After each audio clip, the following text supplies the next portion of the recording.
I will take a second bowl. This is pretty damn good. Tomorrow's grocery day. Today, you've only got the remnants of food. Maybe a half a pepper, a couple mushrooms. But of course, you know, your pantry has onions in it and things like that. You were able to pull a chicken breast out of the freezer. And while stumbling through it, you find this in there. Gnocchi sticks that you got with a coupon for free. In my case, my wife got 12 of these for free with coupons. So we're gonna make a quick, easy dinner using only one pan and a pot that's gonna feed the entire family. Now, why are we gonna be using a pot to boil these when they say on them to just fry up in butter?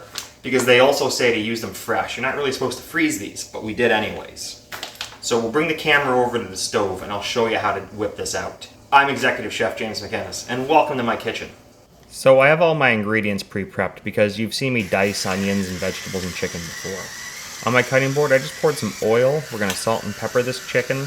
We're gonna add some seasonings to it. I like to use onion powder, garlic powder, Italian seasoning, and poultry seasoning, keeping it nice and simple. Once we get those all together and mixed up, add some oil to your preheated cast iron. Also, at the same time, have a pot of water boiling and have your oven preset to 350 degrees. Hey, I hate to interrupt the video, but if you're getting any value out of this, could you please hit that subscribe button and leave a comment down below. Once your chicken gets mostly all cooked, remember it doesn't have to be cooked all the way because you're going to be baking this in the oven. You can transfer it off onto a little side tray. I love these little trays. I got them at the store. They're marked quarter trays the size you want. Add some more oil to your cast iron and put all your vegetables in. I'm using onion, pepper, and mushroom because that's what I had left over in my fridge. I added some salt, pepper, and onion powder to it. I just seasoned my boiling water with both salt and MSG. Add your gnocchi once your water's got a rolling boil. The gnocchi and the vegetables should take about the same amount of time. Once the vegetables have cooked off, you can get them out of the pot and onto your tray. See, the gnocchi's finished because it's floating. Add some butter into your cast iron and then give your gnocchi a nice little quick fry. Get a little color on it, a little butter will add some nutty flavor. I'm using garlic butter here. You don't have to. I mean, use margarine if that's what you have. The point is to get you in the kitchen, get you cooking. You can always refine this recipe later. Give everything a good stir. You want to make sure you get that butter flavor all over the gnocchi. This is your only chance to get some good flavor on that because gnocchi is a potato dumpling. There's not a whole lot going on there, other than it is a great medium or vessel for other flavors, at least in my opinion. Now we can take everything off of our quarter tray and put it back in.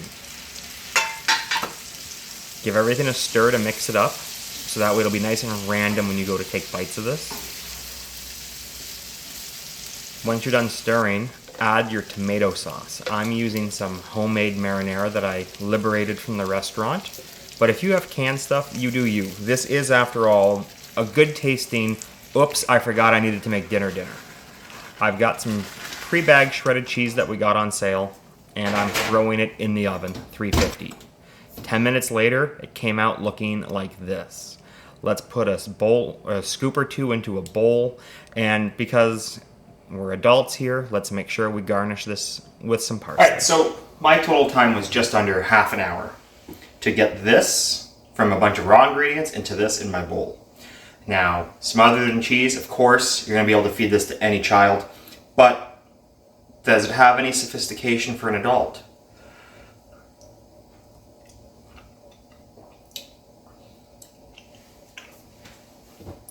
I mean, it's gonna be as complex as you make it, using a homemade marinara sauce there.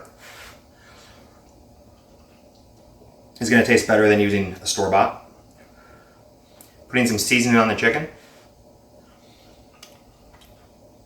It's going to be better than just throwing in unseasoned chicken. If you have time to marinate it overnight, even better.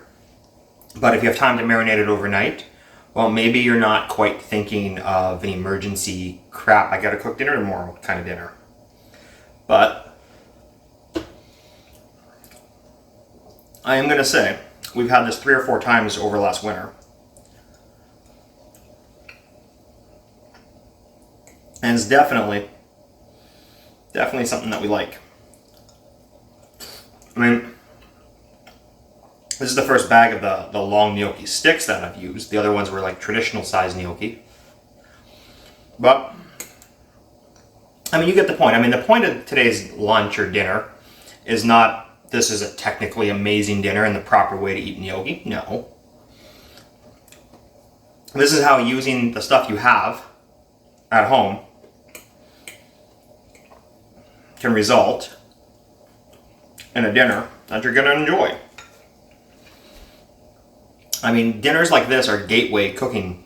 I like to think of it that way, where, you know, maybe next time you refine it, like, well, what is a traditional gnocchi? That's how I use it, but how should I use it? Anyways, thanks for coming out and watching. I post cooking demos on Tuesdays, reactions on Sundays, and for this week, I've been Chef James.